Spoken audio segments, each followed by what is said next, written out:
Hey all the future assistant professors, welcome back to English Winglish by Pooja Singh. Today we are at day 5 of our literary criticism, and in this video we are going to deal with the Roman critic Quintilian. We'll be discussing his major background, his major work, and why he's still relevant in the UGC NET. So without any wasting any time, let's get started. And yes, we have already discussed about the Greek critics, and in this series we are dealing with the Roman critics. So if you haven't watched that video, please make sure you have watched that, because that is a continuation, and if you will not watch the videos in continuation, you might get stuck.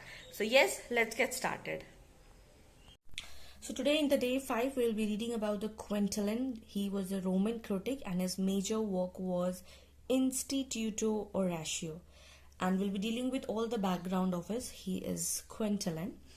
Historical background, that is Roman literary criticism. Now, after the classical Greek age, if you haven't watched the Greek critics, go and watch that first. We have completed Socrates, Plato and Aristotle. These are the Greek critics, okay? Greek critics. If you haven't watched that video, kindly go and check out first, so that you will have a connection. These all are interconnected, okay? So we have already read about the Greek critics, Plato and Aristotle. Now the Roman Empire gave critics like Horace, we already discussed about him, Longinus, that is the sublimity if you remember. And today's focus will be Quintilian. So while Horace promoted art for the moral instruction, Longinus celebrated the sublime that we have dealt with. So Quintilian focused on the rhetoric and the oratory as the tools of moral education. See, everyone in the life have its own taste and temperaments, right? So you have to be, very particular about it, ki what you want in your life, right? You have your own opinions, you have your own thinking. So everybody, all the critics, if you will be dealing with that, all the critics will be having their own taste and temperaments. He focused on the rhetoric and the oratory, okay? Now we'll be talking about his life and legacy, okay? So his full name was Marcus Fabius Quintilian. He lived around 35 to 100 AD. He was born in Spain, studied in Rome, and became one of the most respected teachers of rhetoric in Roman history. He was appointed as by Emperor Vespasian the first state-paid professor of rhetoric. Just think, means at that time he was the first state-paid professor of rhetoric, and it is a huge milestone. Huge, literally, it's a huge one. Now we'll be focusing on, so just have a look how he used to look. He was a Quintilian, the Roman critic. He was a Roman critic. So yes, you can have a look of it. Now we'll be dealing with the major work, that is Institutio Oratoria, right? So his, just think that his rhetoric teaching got him money, and it is a big thing. Literally, it's a big thing. What does rhetoric means? Rhetoric means the art of persuasion. Art of persuasion. How you are molding the minds of students, right? So at that time, it was a huge deal. So now we'll be talking about his main work. So it is that he was a good orator. So in life, who are the good orators? I have heard Barack Obama, I've heard Shashi Tharoor, I've heard Narendra Modi. These are the good orators, right?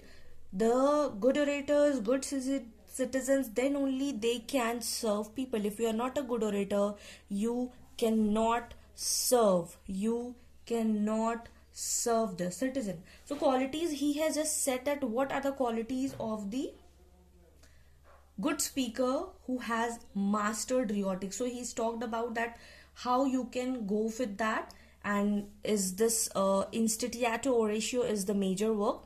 He has talked about the meaning, the education of the orator, and that's why we were focusing on the good orator.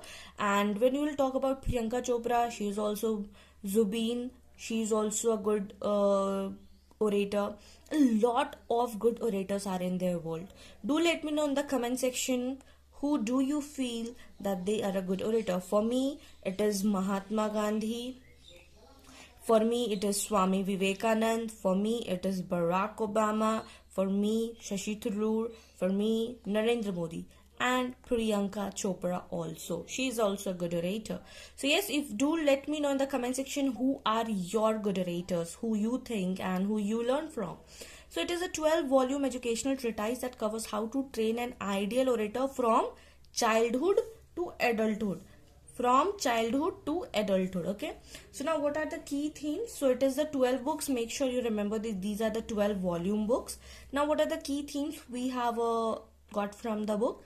So education must begin from early. That a child's character is shaped from the beginning. If you are feeding your child's mind from the Instagram reels, your child will going to behave like that only. So he even emphasized the role of the nurses, the parents in the early education. We imitate, right? So whatever we see, we will imitate.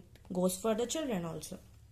So yes, the perfect orator means the good speaker and the good man. That what we talks about Swami Vivekanand,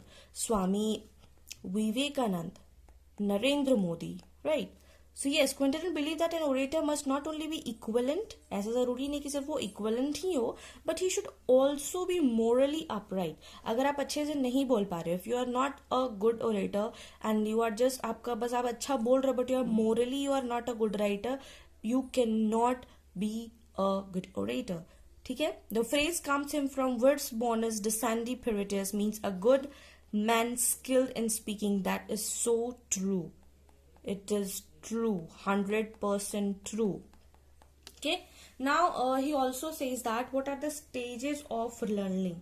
What are the stages of learning? So he outlines the student's journey from grammar to rhetoric to practical oratory. He even recommends reading authors like Cicero and Demosthenes. So he was referring which he thinks that is ideal in his state. इसको जो ideal लगा, he referred to them कि अगर आपको अपने recommend करना है, जैसे आई रिकमेंड कि हाँ आप इंग्लिश स्पीचेस सुनो so that you will be connecting with. So he referred the authors like Cicero and Demosthenes. Now he says that imitation of classical models, and it is very important. Like you will see Matthew Arnold also say that you have to imitate classics then only. So he strongly recommends imitating great writers to develop one's own style, and that what we think कि अगर आप great writers, great poet को follow करते हो, classics को follow करते हो, then only you can create your own, develop your own styles. But once against a blind imitation, originality must be cultivated. That's what I say. You must learn from them. You must learn from them, but you have to develop your own. If you cannot develop your own ideas, it's crap. It's simply crap. Then he also says that focus on clarity and ethics in speech. Language must be clear, persuasive, and ethical. Orators must use rhetoric to serve truth, not to manipulate it. What does that mean? If I'm telling you about the education, it should be morally correct. It should be morally correct. When I say about NTA, you will not believe. Even before the NTA releases their answer response sheet, I told you people, please do not challenge any question because they are the money grinding machine. They just want your money. They are the money grinding machine. Please do not. But you people did not listen to me, and what did the NTA did? They did not drop any question except the one, and that too from the paper one. तो paper 1 से उन्होंने सिर्फ एक question किया, that was of no use, and paper 2 से कुछ नहीं किया, but so many students from paper 2 challenge the question, so obviously they are losing their money. But what I am saying, I am not saying, if I would have said कि हाँ आप जाइए challenge कीजिए, means I was not morally right, but I was morally right. I was ethical in my terms that yes, please students, do not challenge any questions. So this was my morality, and I always believe in clear communication, in persuasive and the ethical. It should be morally correct, it should be ethically upright. So that is my views. So now we'll be talking about Aristotle's or rhetoric as a technique, but Quintilian elevated in the moral practices. So that would say every time in criticism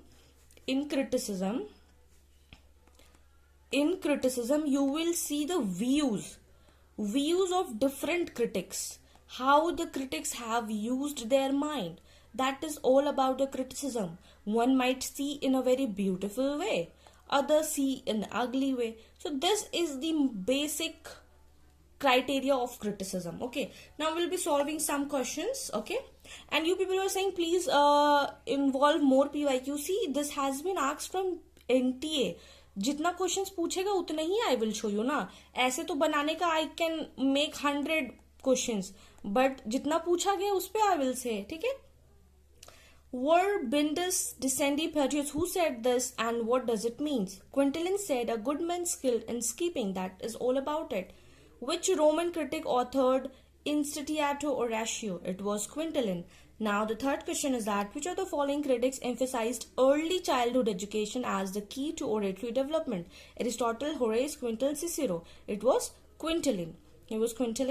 Now the last question, who among the following was the first state paid teacher of the rhetoric in Rome? It was Quintilian. What does first state paid means? He got money for his teaching. So yeah, we'll have a quick recap what we studied today.